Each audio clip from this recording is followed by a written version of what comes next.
I should make it clear, in this episode of the Lorepod podcast, if you have not seen Avatar 2, The Way of Water, this will give some slight spoilers ahead. So just want to make it clear, take it for the journey. And by the way, the movie's really worth it. Now on to the show. Welcome to the Lorepod podcast, everybody. So of course, as always, I'm your host, Dakota Morgan, coming to you from Phoenix, Arizona. And today, we're going to be talking about a little bit of lore from Avatar 2 that I think is greatly under-talked about. We're going to be talking about The Way of Water's recoms or recombatants.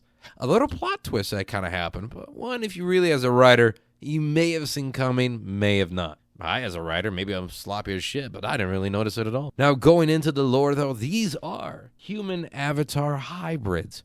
So these are different because, unlike the avatars that we know and love, those bodies are born, with a little bit of DNA in them, but then the humans transfer their brain to them. These, the recoms, are actually human hybrids. So the brain is actually implanted in there. It is a copy of the brain of a living human who has since passed on. Normally one of the RDA security officers, like we know in the beginning here, Quaritch, a.k.a. the Colonel, and a few of his high-member squads that we do see throughout the movie, plus a little couple extra ones in The Way of Water. Their brains were copied, but then implanted into the recom units, the grown brain. So it's grown through DNA and the Avatar DNA, of course, Na'vi. But the difference is their brains already fused in, so there's no taking someone, putting their brain into it from afar, like the Avatar program. These guys are grown. These are grown, living, thinking beings right now that are kind of clones. So imagine just a clone with the Na'vi body. The code name for this in that universe is called Project Phoenix. So if you see patches or lanes around in that when you watch Avatar: Way of Water, be sure to keep a lookout for Project Phoenix, and you're going to see that all around. Now, one of the keys with Project Phoenix and the recoms is we do see it in the movie, The Way of Water. We'll see how long it fucking lasts, because in Avatar, everything's evolving, especially the natural world, which thank God it does.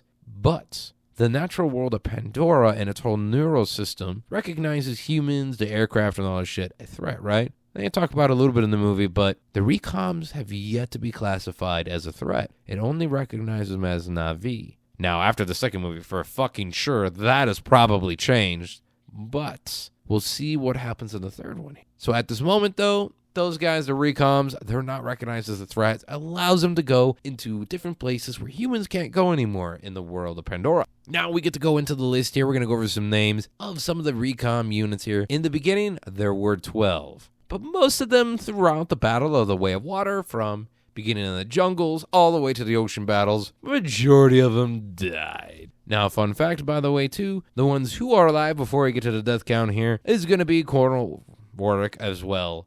Colonel's going to live. Colonel's still alive. He's still going. Munsk from the first movie, he is still alive as well. And actually, a fun fact here about some of the ones who you do see who are killed off during onto the screen there are actually, believe it or not, they are played by some of the people who were stunt coordinators as well as people who do just play regular Na'vi throughout the whole film, which I think is really fucking cool. So it's nice to see that they were able to give some of the stunt coordinators and behind-the-scenes people little roles where the Na'vi did look like them as well. Were they killed off? Yes, but they at least got to be Na'vi characters in the main movies, which is fucking cool as shit. It also allowed them to be able to be flexible and play these really physical, demanding roles as well. Now, a lot of the ones we do see that do die, we have seen them in the beginning of Avatar 1, and we saw them later on die in the end battle through Pandora's nature, fighting back. So we do see these characters return, and it's nice to see that a little bit here. Even if they are only on screen for a few minutes, or even a couple minutes for some, it's nice to see the characters return